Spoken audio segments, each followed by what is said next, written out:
চলে আসলাম ভালো রাজার ঐতিহাসিক রাজবাড়িতে। আমি আর আমার বন্ধু মিলে আজকে সকাল সকাল বেরিয়ে হয়ে যাই, কারণ রাজবাড়িতে যাব অনেকদিন ধরে চিন্তা ভাবনা করে রেখেছিলাম। বড় দালানের উত্তর পাশে ছিল খোলা প্রাঙ্গণ, এটি নাট মন্দির হিসাবে পরিচিত। প্রথমে ঢুকে আমার এটা খুব ভালো ফিলিংস হয়, কারণ আমি জীবনের প্রথমবার কোনো পুরাতন রাজবাড়িতে আসলাম। এর আগে আমি কখনো কোনো পুরাতন রাজবাড়িতে যাইনি। যখন নরসিংদী ছিলাম তখন ছিল 5 দনার ডাঙ্গা একটা রাজবাড়ি, আরও ছিল আমিরগঞ্জ, কিন্তু এগুলো আমার বাসা থেকে অনেক দূরে হয়, আমার আর যাওয়া হয় নাই।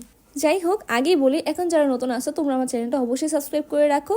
আর হলো চলো তোমাদেরকে পুরোটা রাজবাড়ি এখন ঘুরে ঘুরে দেখাই। এই যে এটা হচ্ছে নাট মন্দির, আর এটা হচ্ছে নাট মন্দিরের বড় একটা প্রাঙ্গণ। এটা খুবই বিশাল বড় ছিল। আজকে আমরা দুজনে ছিলাম মাত্র, আর কেউ আসেনি। কিছুক্ষণ পরে আরো কিছু মানুষ আসছিল, কিন্তু আমরা দুজন অনেক মজা করি। আমি তো এখানে লুকোচুরি খেলা শুরু করছিলাম, আর বন্ধু আমার সাথে খেলতেছিল। যাই হোক, আমরা অনেক মজা করতেছিলাম, আর আমি তোমাদেরকে এখন ঘুরে ঘুরে দেখাতে পারবো শান্তিতে। কারণ মানুষ থাকলে আমার কমফোর্টেবল ফিল হয় না, ভিডিও করতে আনইজি লাগে। শুধুমাত্র এই কারণটার জন্য অনেক সময় আমার ব্লগই করা হয় না, আবার অনেক মেন ফুটেজও নেওয়া হয় না। মানুষ থাকলে কেন জানি না, ভাল লাগে না আমার ভিডিও করতে। যাই হোক, এই জিনিসটা কাটাতে হবে। আমরা আছি এখন ভাওয়াল রাজার নাট মন্দিরে, আর নাট মন্দিরে উত্তর পাশের প্রাসাদগুলো পুরাতন বাড়ি নামে পরিচিত। মেনলি এই জায়গাটায় আমি দাঁড়াইছিলাম পিকচার তোলার জন্য, কিন্তু আমাকে বন্ধু পিকচার না তুলে ভিডিও করে দিছে।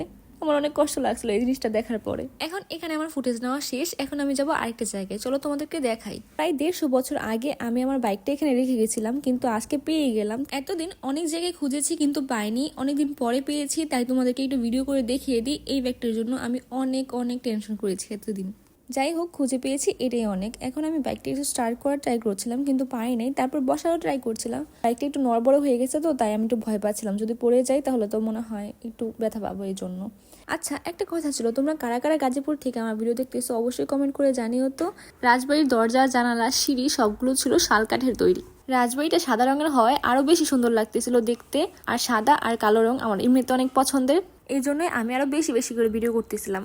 আমি না সবকিছু একসাথে কেন জানি না হ্যান্ডেল করতে পারি না। বিজনেস বা ইউটিউব সবকিছু একবারে করতে গেলে আমার প্যাস লেগে যায়। আমি যে কোনো একটা দিকে বেশি ফোকাস দিয়ে ফেলি। এই দুইটার দিকে যদি ফোকাস দিতে চাই তাহলে আবার পড়ালেখা হয় না, তাই একটু সবকিছু মেনটেন করতে হয়। তাই আমি তোমাদেরকে 2-3 দিন পর পর এখন থেকে ভিডিও দিব, আর তোমাদের জন্য লং ভিডিও আপলোড করবো, কারণ তোমরা সবাই বেশিরভাগ লং ভিডিও দেখতে চাও। আমি ঘুরে ঘুরে পুরোটা রাজবাড়ি দেখতেছিলাম। রাজবাড়িটা অনেক বড় ছিল, ঘুরে শেষ করার মতো না, আর এত অলিগুলি ছিল যে একটার ভিতরে ঢুকলে আরেকটা পাওয়া যায় না। যাই হোক, আমি এত অলিগুলিতে যাইও নাই, আর আমি পুরোটা রাজবাড়ি ঘুরে শেষও করতে পারিনি। গাজীপুর থেকে যাওয়ার আগে আরেকবার যাবো রাজবাড়িতে, তখন তোমাদেরকে পুরোটা রাজবাড়ি ঘুরে দেখাবো। আমার কাছে এই জায়গাটা সব থেকে বেশি ভালো লাগে এই রাজবাড়ির মধ্যে। আর এর পাশেই ছিল মন্দির। মন্দিরের ভিতরে যখন গিয়েছিলাম তখন দেখতে পেয়েছিলাম রাজা রমেন্দ্রনাথের একটা ছবি। ছবিটা দেখে আমার অনেক বেশি ভালো লাগছিল, কারণ কখন আমি কোনো রাজাদের ছবি দেখি নাই বাস্তবে, আর আজকেই প্রথমবার দেখলাম। রাজবাড়িটিকে জেলা প্রশাসকের কার্যালয় বানিয়ে ফেলা হয়েছে, আর প্রতিদিনই এখানে অনেক মানুষ আসে ঘুরতেও অনেক সময়, আর শুক্রবারে সব থেকে বেশি মানুষ আসে এখানে ঘুরতে। আমি এখানে অনেক অনেক ভিডিও করছি, পিকচার তুলছি, আমার কাছে অনেক বেশি ভালো লাগছে। আর তোমরা কারা কারা রাজবাড়িতে ঘুরছো আমাকে অবশ্যই কমেন্ট করে জানিও।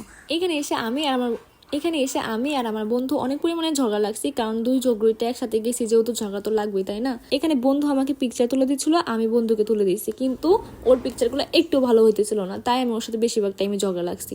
একটা পিকচার বা ভিডিও ওরে দিয়ে আমার 10 বার করাইতে হয়েছে। আজকে দিঘির ভিডিও করা হয় নাই, কারণ দিঘির গেট বন্ধ ছিল।